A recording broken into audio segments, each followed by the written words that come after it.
We hebben een schitterende update van onze ZENO Virtual Carwrap Simulator. En dat wil zeggen, buiten dat we heel knappe beelden nu ook buiten kunnen nemen, in onze super design villa, kunnen we ook een 3D-rendering op uw gsm of op uw computer laten werken. Dat wil zeggen dat we een link genereren, eventueel via een QR-code. Dus we configureren de auto zoals dat je me graag hebt. En dan gaan we eigenlijk een 360 beeld renderen van de wrap.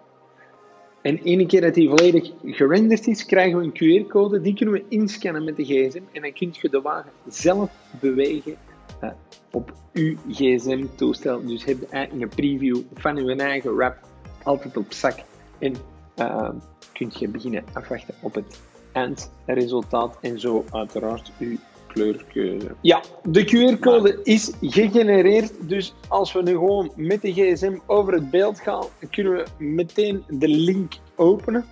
En gaat exact dezelfde rendering als daarnet verschijnen op de gsm.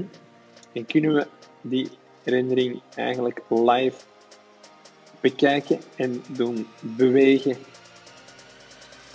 Rechtstreeks op de smartphone.